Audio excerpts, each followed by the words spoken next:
going. All right, we're live. The College Football Selection Committee right over this side of town here in Grapevine, Texas. They are currently deciding on who that 12-team bracket will be as of tonight on November 22nd. Or November 12th, forgive me. Brian Gregoire here, Luke Close. Luke just coming back from an enthralling weekend down in Baton Rouge as the Tide secured an emphatic victory over those LSU Tigers. Oh man, that was awesome. That was probably top 5 Alabama games I've been to in a while. Not because the actual game itself, because we blew them out, but just the atmosphere.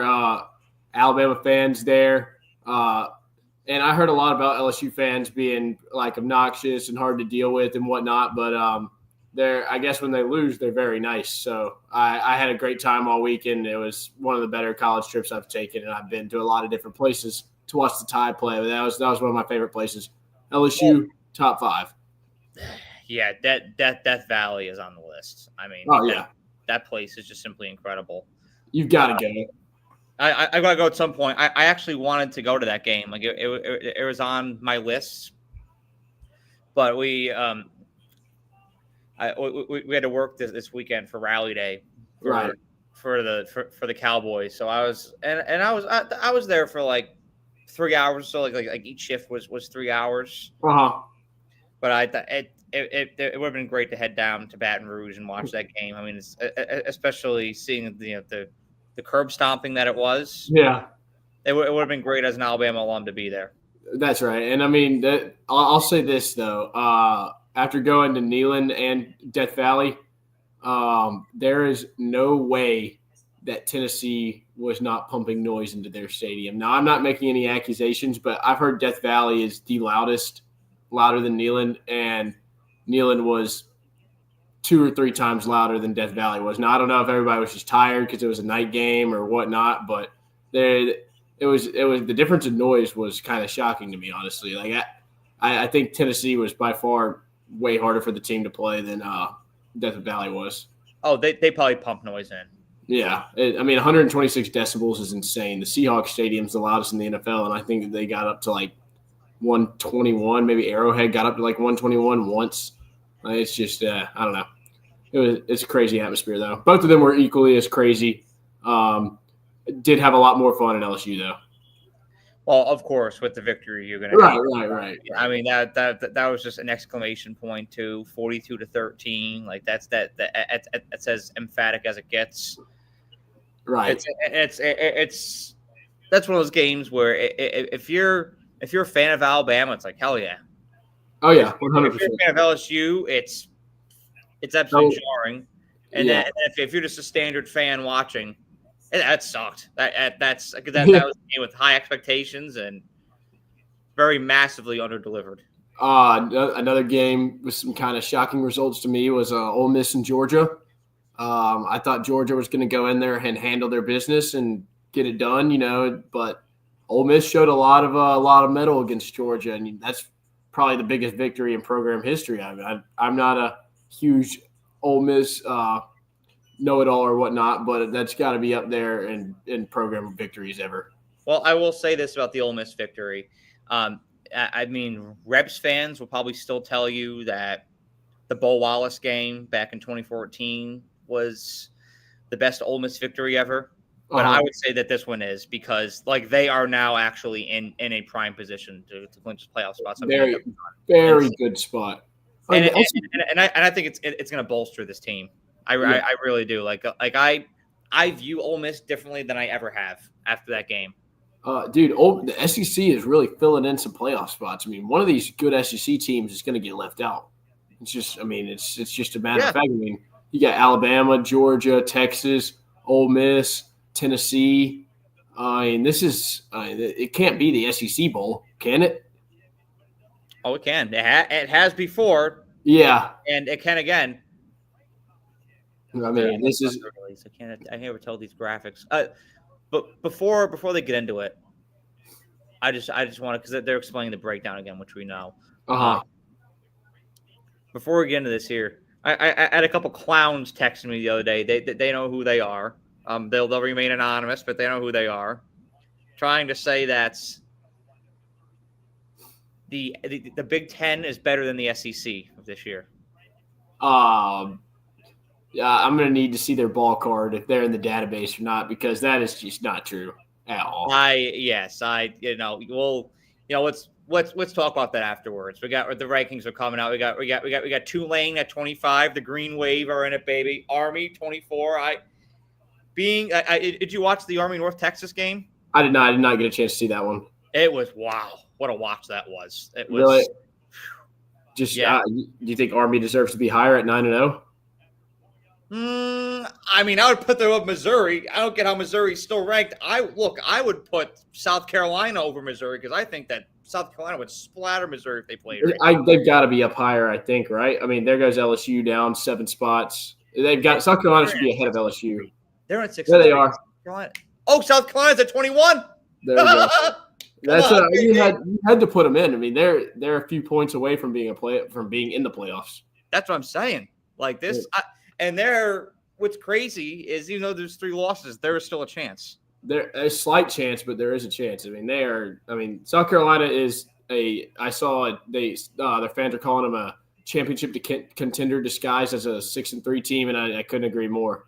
They are. I mean, you know how Vegas operates. I mean, you've placed enough bets in your life. Like if you put South Carolina next to, let's say, Texas A&M, who's going to be favored? Yeah, South Carolina. If you put them up, they can beat Tennessee.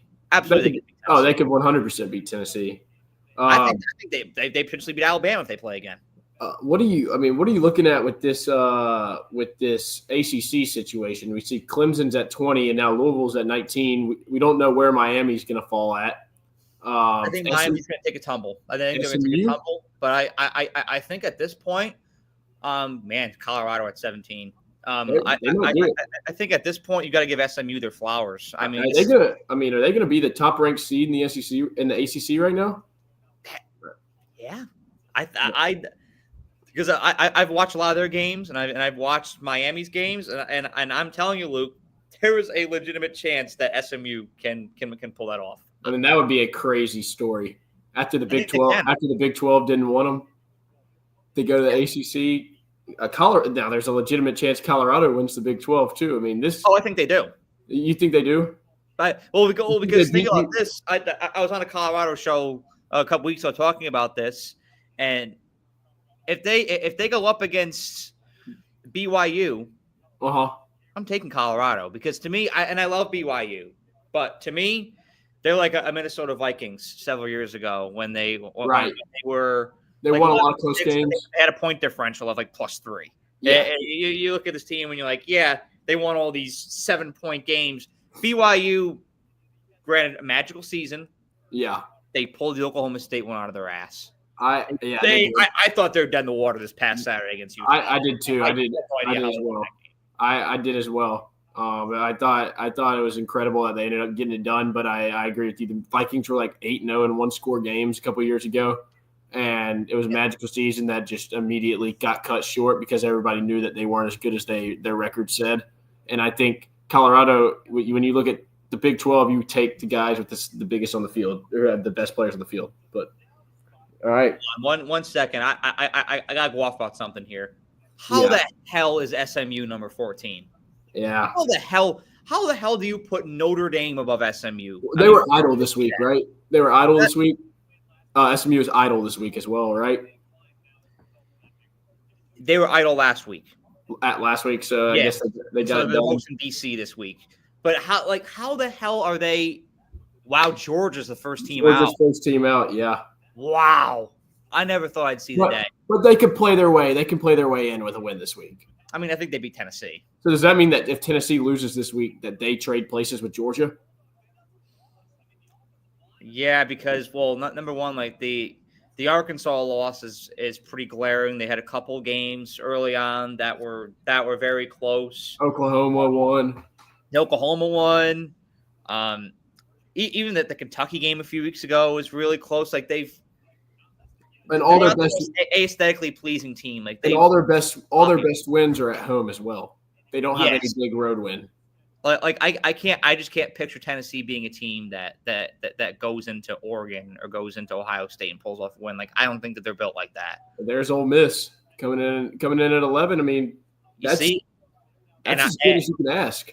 I If you're an Ole Miss fan, think it's a little low. You do? Do you think that there's 10 teams in the nation that can beat Ole Miss right now? Do you think Penn State beats Ole Miss? I don't. No, I don't. But on a neutral field, I mean, we saw last year Penn State couldn't beat Ole Miss. Yeah. But I mean, in a neutral field, I mean, I think Georgia beats Ole Miss, and I think SMU has a chance to beat Ole Miss, and they're both ranked behind them. I think SMU can. I think that's like that to me. Like, I watch that team; they just have dog in them.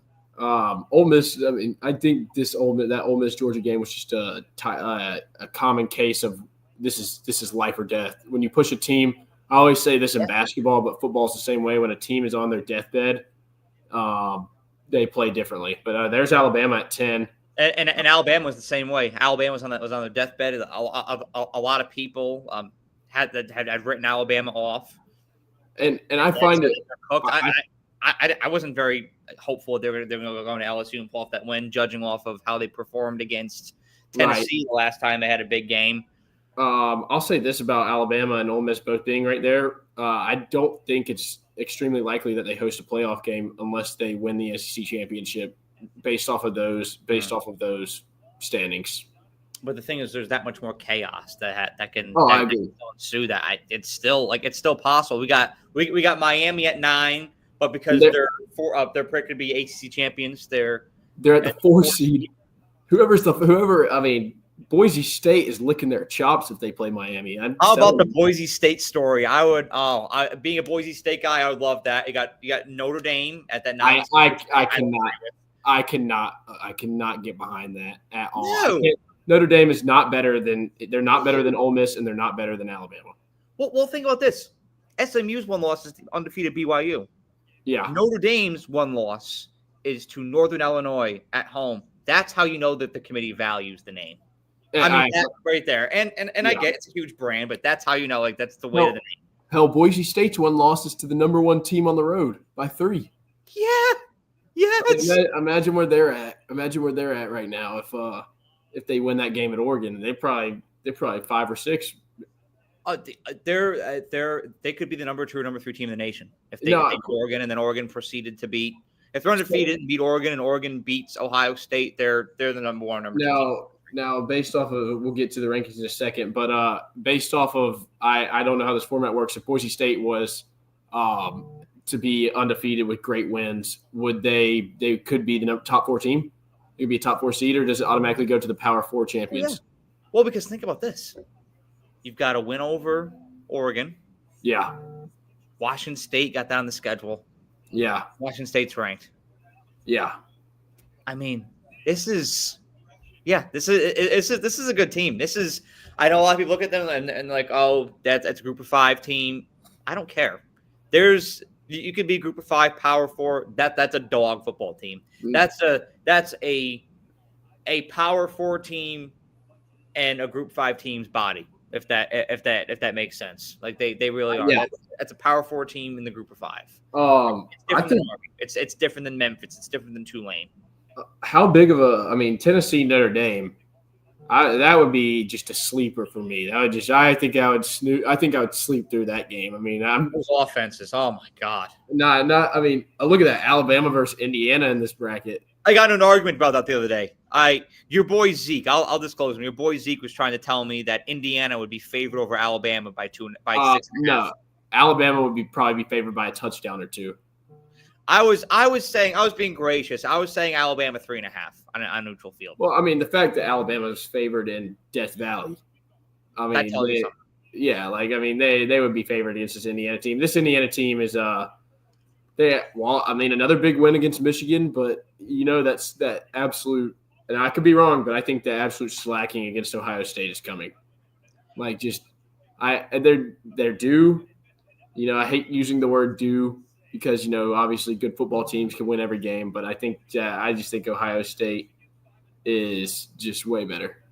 It's going to be interesting because I honestly think that with how they use the transfer portal I think Indiana is equipped to give Ohio State a fight and even beat them. I do. I don't think there's this massive gap. I actually think that they are built to battle. Yeah. Okay. My I'm with you. gut tells me, I'm not going to pick them. My gut tells me Ohio State. Don't get me wrong. I like Signetti a lot. Oh my God! How do you not love Coach Sig? Oh, Yeah, there's an ass kicking right there. I think Ole Miss would go to State College and dominate. we were just talking about it. It's a rematch of the Sugar Bowl last year.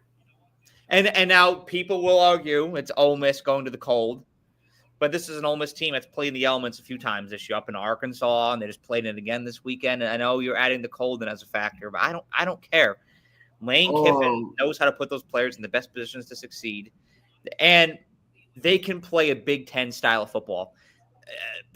Ole Miss could not play a Big Ten style of football last year. They can now. They have the defense to do it. You've got BYU in that 3 seed right now. Yeah. I think you've got two really vulnerable teams having a bye week. Right now, the way it stands, Alabama and Texas could play in the SEC championship game and then immediately rematch. Yeah, in the second round. And I mean, I actually think I had that in my playoff bracket when I made it. Okay, where they play in the SEC championship and then rematch again. Yes, and I think it was right there in the quarterfinals. It was either quarterfinals or semifinals that I had them rematching. I know. I bet you didn't have Georgia as the first team out, though. I certainly did not. I certainly did not. I mean, the thing is, I had Georgia losing 2 games and getting in as the 5 seed, which is still a possibility. But the margin of defeat that they had against Ole Miss, I think is what's going to plague them down the road here. I think that this is what the playoff bracket is telling you right now is that you're only going to get 4 teams in from each conference unless your other teams go on the road and beat all those other better teams in the non-conferences. That you're pretty much maxed out at 4. Yeah, because you want representation and this year the SEC is obviously the best conference from top to bottom. Yeah, but you look at a Big Ten, and yes, a lot of these teams in the Big Ten are 10-0 and they're 9-1 and they're 8-1. But they haven't. It's easier to play Maryland and Northwestern and Minnesota every week than it is to play at South Carolina and Texas A&M and Tennessee. Yeah. It's just harder. Outside of, you look at Alabama's schedule. Outside of Auburn at the end of the year, they will most likely play every single team that they play will have a winning record outside of Auburn at the end of the year, which is insanity. Yeah, that's absolute insanity. I mean, you'll look at the schedule: Georgia, Tennessee, LSU, 2 of those being on the road. Yeah, South Carolina, Vanderbilt. People talk about Vanderbilt like it's another scrub team. Vanderbilt has assembled a great team this year. They have. They're granted, it's like a Music City Bowl team. Like it's not a playoff team, but it's still a hard team. Right, right. I mean, that's a team that makes some magic to a team that can put up some magic against a team that has that's overlooking them a little bit in a weird time slot, and they are looking for a program-changing win with a team. And it's not like they were playing bad football leading up into that game. I mean, they had really contended with a lot of other teams. They had that close loss against Georgia State. They beat Virginia Tech at home. Yeah, first week of the season. And I thought that they were really going to just lay over and let Virginia Tech run all over them. But it's Alabama and Vanderbilt. That game's weird. That game is just the telltale of the SEC this year. I mean, and you're going to get those strange games that happen back in September and October that you look back on and wow, remember that actually happens. That's why you try not to overreact to it too much in the moment. And I said it after the Vanderbilt loss that Alabama had. I was like, you know what? They strung together a couple wins, get hot at the right time. People forget this even happened. Going back to what you were saying before the rankings came out, your buddy's talking about the Big Ten over the SEC. Yeah, I wanted to bring that back to light. What are your thoughts on that? I mean, to me, it's like the NFC versus the AFC. where the NFC, which maybe not this year because the Lions are good, but usually the NFC has a bunch of teams with like inflated records because they usually have all the teams like the Giants and those teams, the Panthers, the NFC South, that just roll over and let teams beat them. Yeah. And then in the AFC, you've got the teams with like 3 or 4 losses, like teams like the Bills or the Ravens, even the Chiefs sometimes. And in the end, you see who ends up winning it all is the AFC most of the time in recent memory over the NFC. Well, you see who ends up winning championships most of the time is the SEC. And before we even get to the Big Ten, you got to mention the ACC because they had Clemson. So until the Big Ten can get it done in the big game, I mean, I guess they won. They had Michigan last year, but outside of Michigan, you have to go all the way back to Ohio State in 2014. And you look at the SEC's. I mean, the SEC's repertoire of national championships is just it's unmatched. Yeah, I mean, you can't. It would take the Big Ten. It would take the Big Ten 15 years of continuing dominance to even match what the SEC has done for the last 20. So. Well, and you think about it like you've got the history like you're outlining there, and then you think about the situation of this year. How do you really know who Ohio State is right now? Like, how do you even really know who Oregon is? I feel like we know so much more about Ole Miss and Alabama and Tennessee and Texas A&M at this point because we've seen them get tested week in, week out. We've seen them with their backs up against the wall. We've seen them against competition that matches them from a talent standpoint, and we know how they respond to that. The only State, Oregon, like the only time you've really seen it is Ohio State and Oregon, and then Ohio State and Penn State. Oregon, you had Ohio State, you had the Ohio State game, and you had the Boise State game. Yeah, that's. I mean, like Michigan has declined this year, so I don't really view Michigan as. No, I don't either. I mean, and I think that I thought Michigan was going to keep it close with Indiana, which they did. You know, they gave them a little bit of a tough challenge, and Indiana responded. I didn't really see a way that Michigan would win that game, which is a crazy thing to say for the defending national champions playing against a basketball power. It's just it's just a different year in the Big Ten, and also, I mean, you look at who the Big Ten added, who was supposed to be, you know, the new powers of the Big Ten. They got Oregon. That worked out. USC has fallen off a cliff. I mean, Miller Moss isn't even their starting quarterback anymore. UCLA is going through a coaching change because Kelly's the OC at Ohio State now, which I don't know what's happened to Chip Kelly's play calling, but it's just it's like he's fallen off a cliff as well. It's crazy. It's on. And then, I mean, that's 3 teams right there that are supposed to be consistently good. And Washington made the national championship last year. I mean, that's 4 teams right there that you expected to add and immediately provide some more context to the conference, some chaos to the conference. And the only team that's doing their part really is Oregon. And they're another team. Even when we look at it, like, yes, they're undefeated, but I would want to see how Oregon fares when they go up against Tennessee. Do you think Oregon would beat Georgia? Yes. You do, as of right now? A neutral site? Because they play cleaner football. And I will say this too. Oregon is very talented. Dan Lanning has done an amazing job at assembling a pipeline of talent there. That's, I'd say, superior to most programs in the country at this point. He took the vision that he curated at Georgia, and he has implemented it into his system in Oregon so seamlessly that this looks like one of the best programs in the nation. And I know that a lot of people have doubted Oregon in the past, myself included, but I think that we have no choice but to look at this program differently now because it is clearly ascending. And going back to Georgia, that is a very good team. Kirby's done a great job building that culture, but Carson Beck, at this point, I think he's holding that team back. I thought you were going to say you look at Georgia and they're decreasing as a program.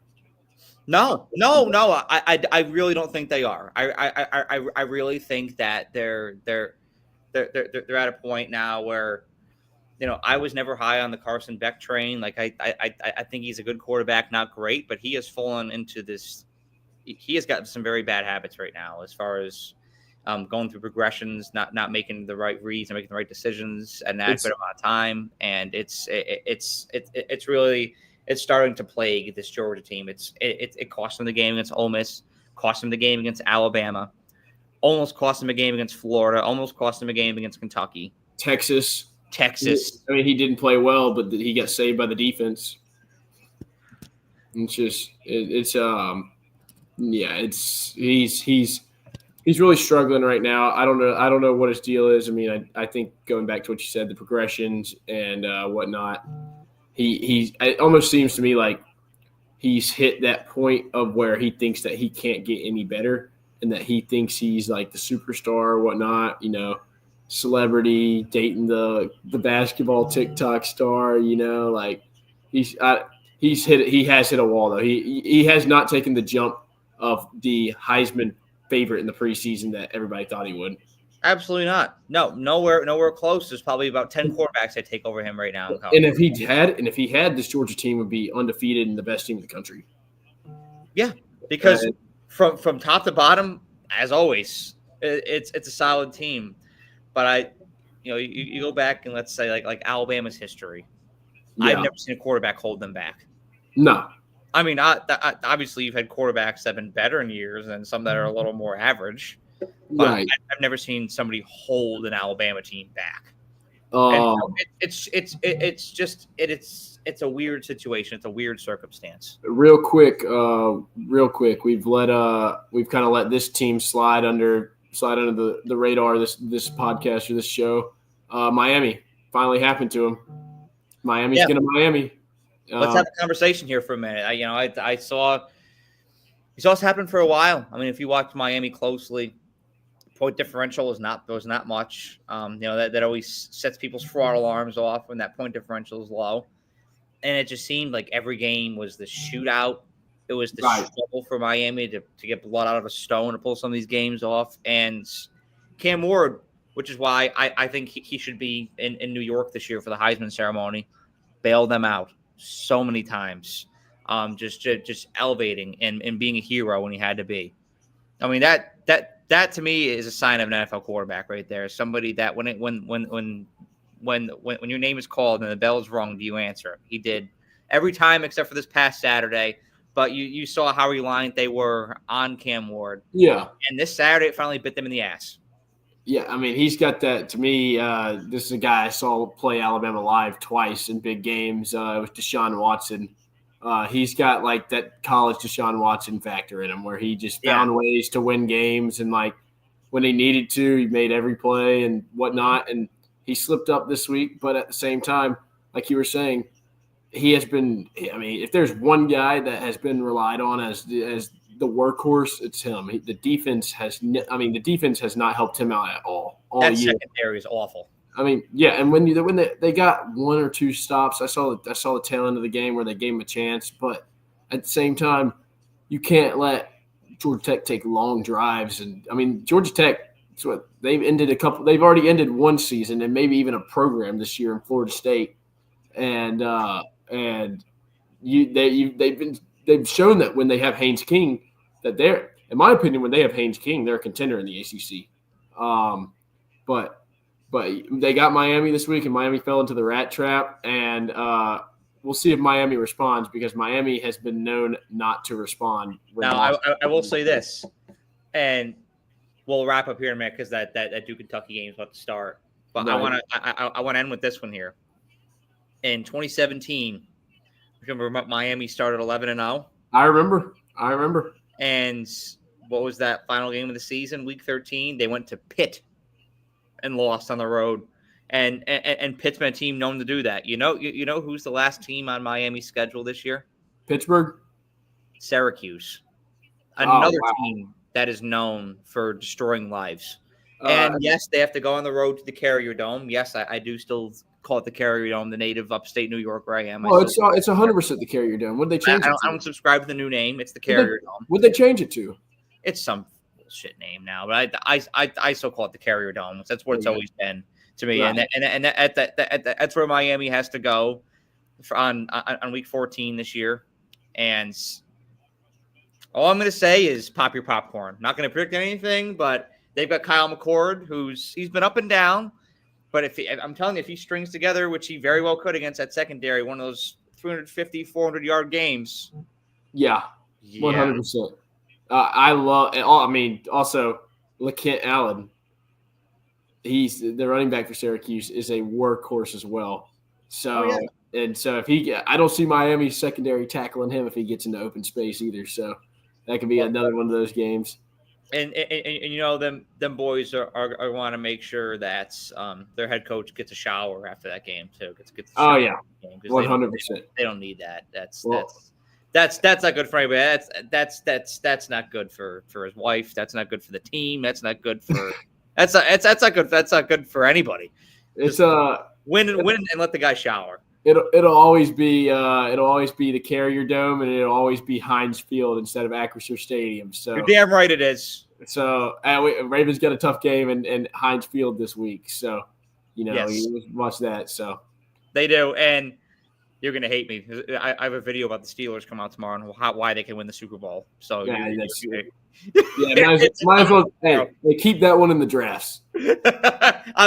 Once I get off with you, I'm editing it. It's already it's an adult. No, keep that one in the drafts. You owe me one if you post that one. Oh yeah, it's coming out, pal. You better tune in tomorrow night. I need a Derrick Henry and Lamar video if you post that one. It's coming. I definitely have to. I'm gonna do something about the MVP race at some point. So you'll be hearing plenty about Lamar. All right. That's fine. That's fine. Well, Luke, I appreciate you coming on as always, breaking this down. We'll be right back here next week to do the same thing. What an interesting rankings this one was, and I can only see it getting more and more interesting with more and more controversy. So, these matchups: awesome. Alabama, Indiana, Penn State, Ole Miss, Ohio State, Boise State. It'll be interesting stuff. It'll be awesome, man. Glad we can do it again. Yes, sir. Next week, I'll see you right here. Keep this train rolling. Yes, sir. Roll Tide. Roll Tide, man.